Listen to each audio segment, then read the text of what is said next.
ଅସ୍ଥିର ଆଣ୍ଠୁ ମାନେ ଅନଷ୍ଟେବଲ୍ ନି ଥିବା ରୋଗୀମାନଙ୍କର ଗୋଟେ କମ୍ପ୍ଲେନ୍ ଥାଏ କି କିଛି ପ୍ରେସର ବାଲା କାମ କଲାବେଳକୁ ଆଣ୍ଠୁଟି ବୁଲି ଯାଉଛି। ଯଦି ପ୍ରୋବ୍ଲେମ୍ ହେଉଛି ମାନେ ଆଣ୍ଠୁ ଖସିଲା ଭଳିଆ ଲାଗୁଛି, ତା ଅର୍ଥ ଆଣ୍ଠୁଟି ଅନଷ୍ଟେବଲ୍ ଅଛି ବା ଅସ୍ଥିର ଅଛି। ଲିଗାମେଣ୍ଟର ଗୋଟେ ବହୁତ ଇମ୍ପୋର୍ଟାଣ୍ଟ କାମ ହେଉଛି ଦୁଇଟା ହାଡ଼କୁ ଯୋଡ଼ିକି ରଖିବାର। ତାମାନେ ତାଙ୍କ ଭିତରେ ଯେଉଁ ମୋସନ୍ ହେଉଛି ତାକୁ ଏକ୍ସେସ୍ ମୋସନ୍, ଅଧିକ ଯେଉଁ ମୋସନ୍ ହୁଏ ସେଗୁଡ଼ା ସବୁ ବନ୍ଦ କରିବାର। କିନ୍ତୁ ଯଦି ଛିଣ୍ଡି ଯାଇଛି ଲିଗାମେଣ୍ଟ, ତାମାନେ ତାଙ୍କ ଭିତରେ ମୋସନ୍ସ ରହୁଛି। ଯଦି ଆପଣଙ୍କୁ ଜଣାପଡ଼ୁନି କିନ୍ତୁ ମାଇକ୍ରୋ ଲେଭେଲ୍ସରେ ଟିକେ ଟିକେ କରିକି ସବୁବେଳେ ମୋସନ୍ ରହି ଆସୁଛି।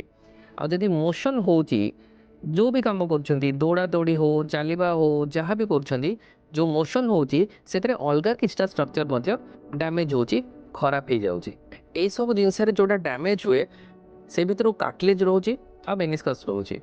କାର୍ଟିଲେଜ୍ ହେଉଛି ଯେଉଁ ପରସ୍ତ ଦୁଇ ହାଡ଼ ମଧ୍ୟରେ ରହୁଛି, ଯେଉଁଟାକି ଆମକୁ ସ୍ମୁଥ୍ ଗ୍ଲାଇଡ୍ କରିବାକୁ ସାହାଯ୍ୟ କରୁଛି, ଯେଉଁଟାକି ଜଏଣ୍ଟ ଫଙ୍କସନ୍ ବେଟର୍ କରିବା ପାଇଁ ସାହାଯ୍ୟ କରୁଛି। ସେଇଟା ଧୀରେ ଧୀରେ ଇରୋଡ୍ ହେଇଯାଉଛି, ସେଇଟା ଧୀରେ ଧୀରେ ଖାଲ ଢିପ ହେଇଯାଉଛି ତା ଭିତରେ। ଯେମିତିକି ରୋଡ଼ରୁ ପିଚୁ ଛାଡ଼ିଯାଏ, ଠିକ୍ ସେମିତି କାର୍ଟିଲେଜ୍ ମଧ୍ୟ ଛାଡ଼ିଯିବ ଯଦି ବେଶୀ ଲେଭେଲ୍ସ ଅଫ୍ ମାଇକ୍ରୋମୋସନ୍ ଯଦି ଆଣ୍ଠୁ ଭିତରେ ଚାଲେ। ଆଣ୍ଠୁ ଭିତରେ ଯେତିକି ବି ଡ୍ୟାମେଜ୍ ଇଣ୍ଟରନାଲ୍ ଷ୍ଟ୍ରକ୍ଚର୍ସର ହୁଏ, ଧୀରେ ଧୀରେ ସେଇଟା ଅଷ୍ଟିଓ ଆର୍ଥ୍ରାଇଟିସ୍କୁ ଗତି କରେ, ମାନେ ଗଣ୍ଠି ବାତ ଆଡ଼କୁ ଗତି କରେ। ଗୋଟେ ଗଣ୍ଠି ବାତ ଏମିତି ଥାଏ ଯେଉଁଟାକି ସମୟକ୍ରମେ ବୟସ ହେଲେ ହୁଏ, କିନ୍ତୁ ଏଇଭଳି ବାତଟି ଟିକେ ଜଲ୍ଦି ପଳେଇ ଆସେ। ଧରି ନିଅନ୍ତୁ ଯାହାର 60 ବର୍ଷ ବୟସରେ ଆର୍ଥ୍ରାଇଟିସ୍ ହେବାର ଥିବ, ତାର ଟିକେ ଜଲ୍ଦି ହେଇଯିବ, 50 ଇୟର୍ସରେ ହେଇଯିବ। ମୁଁ ଯାହା ବି କହିଲି ଏ ସବୁକୁ ସପୋର୍ଟ କରିବା ପାଇଁ ଗୋଟେ ଏକ୍ଜାମ୍ପଲ୍ ଆପଣମାନଙ୍କୁ ଦେଉଛି। ଯଦି ଗୋଟେ ପେସେଣ୍ଟ ଆଜି ଏସିଏଲ୍ ଟେର୍ ହେଇକି ଆସିଛି ଆଉ ତାର MRI କରାବ, ଜଣାପଡ଼ିଲା ଯେ ଖାଲି ତାର ଏସିଏଲ୍ଟା ହିଁ ଛିଣ୍ଡିଛି, ମାନେ ଗୋଟିଏ ହିଁ ଲିଗାମେଣ୍ଟ ଛିଣ୍ଡିଛି, କିନ୍ତୁ ସେ ସର୍ଜରୀ କରୁନି।